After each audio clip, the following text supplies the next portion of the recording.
Samantala, patuloy na pinalalakas ang turismo sa bansa ng iba't ibang grupo at organisasyon. Kaya't kamakailan lamang ibinida ng North Luzon Expressway ang Central Luzon bilang isa sa mga kagigiliwang puntahan ng ating mga turista. Balitaan mo kami, Roby Cerezo. Hindi lingid sa ating kaalaman na ang Pilipinas ay hitik sa magaganda at kaaya-ayang mga natural resources na nagiging atraksyon ng mga lokal at dayuhang mga turista.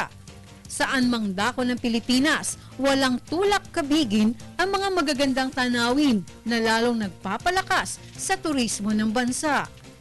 Kaya't para lalong makilala ang ilang tanawin sa ating bansa, nagsagawa ng isang roadshow sa isang mall ang pamunuan ng North Luzon Expressway para lalong maipakilala at lalong maipagmalaki ang mga nagagandahang tanawin at nakakaenganyong mga beaches na matatagpuan sa Hilaga at gitnang bahagi ng Luzon.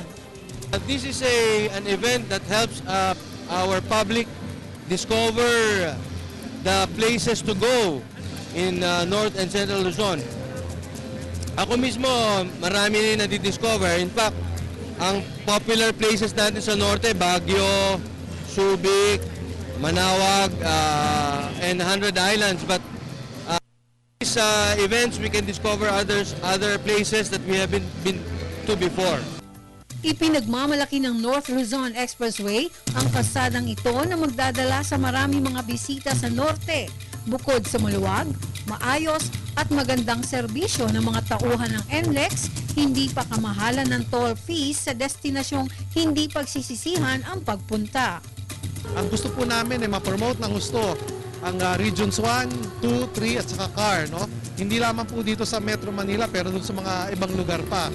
At itong NLEX napakahalaga dahil ito ang main artery. Ito ang magdadala ng mga motorist at saka mga turista sa mga iba-iba mga attraction sa northern part of Luzon.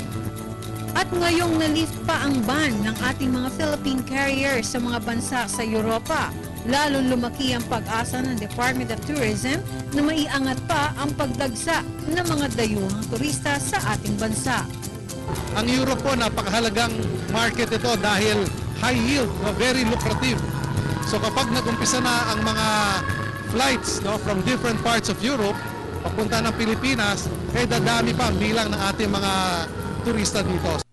Napakagandang development po nito at talagang pinagtutulungan namin ng private sector. Para sa Telebisyon ng Bayan, ito si Roby Cerezo.